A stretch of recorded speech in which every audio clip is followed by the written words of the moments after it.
Hey everybody, it's me, Jara. It is the last day of the month. No, it's not. It's the second to last day of the month. That's how tired I am because of Hobo. It is October 30th, not Halloween, and I am doing another question and answer video for Patreon. I'm not editing this. Don't make me do it. So I've got your questions, and I'm going to do some answers. First one, from my mother. Tell me more about the Museum of Broken Relationships. In one of the interviews for King of the Hobos, I mentioned that that's an upcoming play I want to be working on for a first draft. What had happened was back in 2014, I stumbled onto a website called the Museum of Broken Relationships. It's an actual museum in Zagreb, Croatia. The website is brokenships.com. You can check out some of the exhibits there. And I, at that point, was nominated to do a specific project. There were about 100 playwrights that were chosen from a nomination process that got to write or edit brand new plays in front of the Drama Bookshop in New York City in this glass sort of like almost fishbowl. So everyone was watching them while they either created for the first time or edited a brand new piece. And I thought, okay, I want to do something pretty far out there and brand new. And so I didn't want to do anything I had done before, and I started brainstorming about what specifically something I could do for, that would focus on a small cast of women, having them play multiple characters, and I stumbled onto this museum. It was a very unconventional museum created by a performance artist in Croatia who set out to sort of solve the answer to the question of what do you do with the things you have once a relationship ends.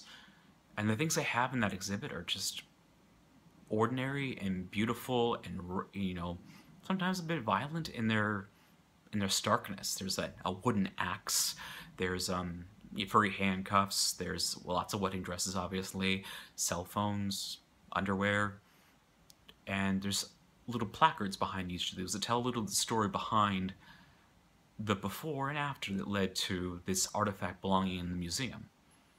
And so my goal with the piece is to write a 3-person show with 3 women, the actual curator, her assistant, and then an American who happens to find the museum, and you learn more about her and why she is there. And then, a la Spoon River Anthology, they play various narrators who have left items in the museum, male and female. So that hopefully should be drafted by mid-2016, we'll see. From Meredith, what are you excited most about with Hobo starting? In 6 days, I am excited to play these songs in front of both friends new and old. There are some really great songs, and I'm just proud of them. I'm proud of so much of the work that's been done by Abigail and Becky and Rocky, and there's so much of support behind it. Hundreds of people have helped in small, beautiful ways throughout the course of these past couple years to make Hobo happen. The script's so much tighter now. Gilly makes more sense to me in terms of his complexity and his absolution, his need for absolution. He's not just some sort of Disney-fied character who's there for, edutainment, but he actually has a purpose, and he needs the audience just as much as they need him. And I hope people come see it because I think it's the best thing I've ever done. And that's starting November 5th, going until November 22nd, kingofthehobos.com. Tickets available now. Now, Anna asks, if you could have any superhero power, what would it be and why? This one I knew automatically. It's one I've always wanted. I want the ability to influence people and make them do what I want them to do for the positive only. I would not, have them explode or have them hurt other people, but the ability to make other people donate money to different causes, or to have them be kinder to other people just by simply, either touching them or just some sort of influence, like a gentle influence, like a positive good that would influence the world in a small way, so that the power couldn't be traced back to me, because that would be always bad. It's always a tough thing in the superhero narrative where they find out you have a power and then they want to study you in a lab. But one where I could do it in a subtle way and it doesn't really influence me or make my life better, but it makes the world better in some aspect. Abigail asks, do you think, following up on Jelena's question, thank you, Jelena, do you think they sold any of your dad's sperm? What would you do if you met an older sibling who was made from your dad's sperm? I think they probably sold some of my dad's sperm, because legend has it he went and he sold a bunch of it.